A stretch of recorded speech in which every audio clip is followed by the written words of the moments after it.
guys, Miss Mitchell back with you to read another story. I got part of my collection out of children's books, and the story that I picked today is called Strega. It's by Tommy DiPolo, and it's a Caldecott winning book, which means it has exceptional artwork or it's very creative and it won an award for that. So this is the 25th anniversary, so it's been out a while. I think you guys are really going to like this book. And I first learned about it when I was doing my student teaching. So here we go. In the town in Calabria, a long time ago, there lived an old lady everyone called Strega, which meant Grandma Witch. Although all the people in town talked about her in whispers, they all went to see her if they did have troubles. Even the priest and the sisters of the convent went because Strega did have a magical touch.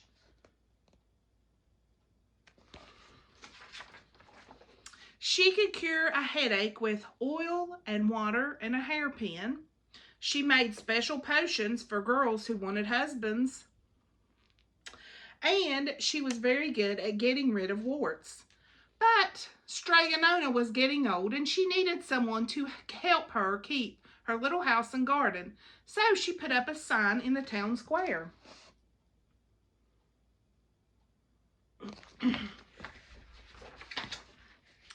And Big Anthony, who didn't pay attention, went to see her.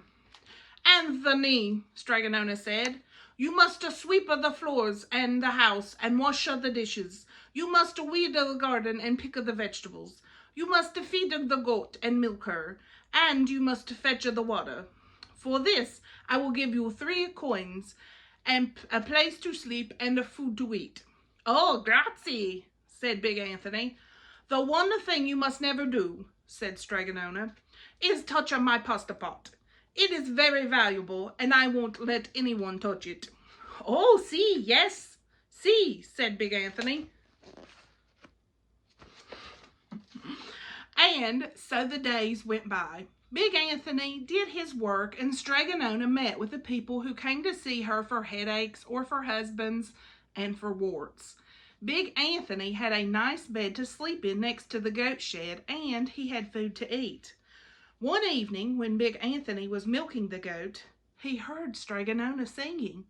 Peeking in the window, he saw Strega standing over the pasta pot. Wonder what she was saying. She sang, "Bubble, bubble, pasta pot. Boil me some pasta, nice and hot. I'm hungry and it's time to sup.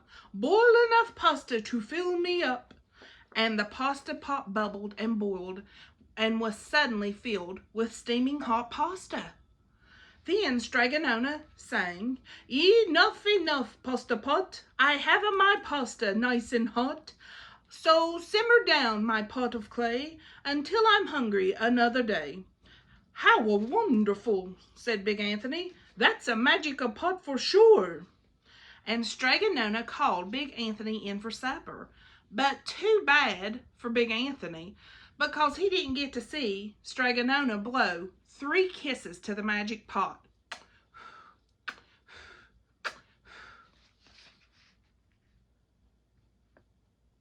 That's very important.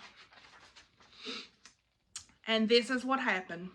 The next day, when Big Anthony went to the town square to fetch the water, he told everyone about the pasta pot.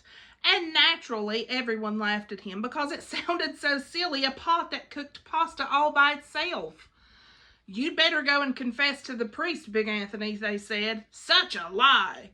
And Big Anthony was angry, and that wasn't a very good thing to be. "I'll show them," he said to himself. "Someday I will get the pasta pot and make it cook, and then they will be sorry." That day came sooner than Big Anthony would have thought, because 2 days later, Strega said to Big Anthony, "Anthony, I must go over the mountain to the next town and see my friend Strega Amelia. Sweep the house and weed the garden. Feed the goat and milk her, and for your lunch there was some bread and cheese in the cupboard. And remember, don't touch my pasta pot. Oh, yes, Strega Nona, said Big Anthony, but inside he was thinking, my chance has come. What is Big Anthony going to do? As soon as Strega Nona was out of sight, Big Anthony went inside, pulled out the pasta pot on the shelf, and put it on the floor.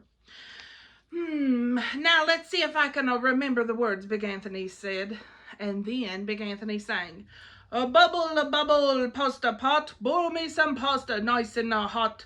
I'm hungry and it's time to sup, boil enough pasta to fill me up. And sure enough, the pot bubbled and boiled and began to fill up with pasta. Aha! Said Big Anthony, and he ran to the town square, jumped on the fountain, and shouted, everyone, get your forks and spoons and platters and bowls. Pasta for all at Strega Nona's house. Big Anthony has made a magic pasta pot work. Of course, everyone laughed, but ran home to get forks and plates and platters and bowls, and sure enough, when they went to Strega Nona's, the pasta pot was full and it was beginning to overflow. There's something that Big Anthony forgot to do. Do you remember? Big Anthony was a hero. He scooped out the pasta and filled the plates and platters and bowls. There was more than enough for all the townspeople, including the priest and the sisters from the convent, and some people came back for 2 and 3 helpings, but the pot was never empty.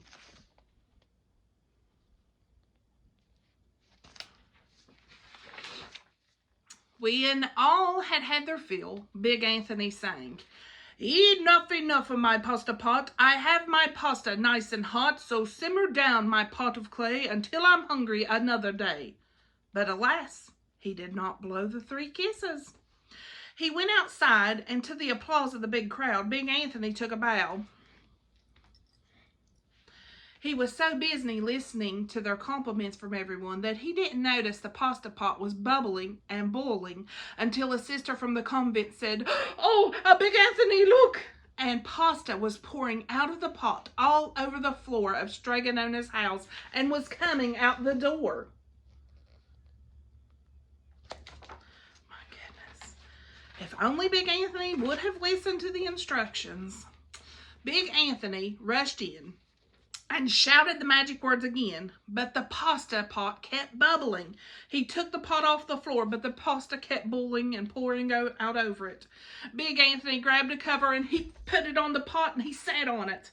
But the pasta raised up the cover and Big Anthony as well, and he spilled on the floor of Strega Nona's house. Oh, Big Anthony, what a situation you have gotten yourself into. Oh, stop! Yelled Big Anthony, but the pasta did not stop. And if someone hadn't grabbed poor Anthony, the pasta would have covered him up. The pasta had all but filled the little house. Out of the windows and through the doors came the pasta, and the pot kept right on bubbling. The townspeople began to worry. Do something, Big Anthony, they shouted. Big Anthony sang the magic song again, but without the 3 kisses, it did no good. By this time, the pasta was on its way down the road, and all the people were running to keep ahead of it. If Big Anthony would just have listened and followed the directions. But he wasn't supposed to fool with that pasta pot to start with. We must protect our town from the pasta, shouted the mayor. Get the mattresses, the tables, the doors, anything to make a barricade. But even that didn't work. The pot kept bubbling and the pasta kept coming. Oh my goodness. This kind of reminds me of the story Cloudy with a Chance of Meatballs, where all the food was raining down. Oh, we are lost, said the people, and the priest and the sisters of the convent began praying. The pasta will cover our town, they cried. And it certainly would have, had Strega Nona had come down the road, home from her visit. She didn't have to look twice to know what happened.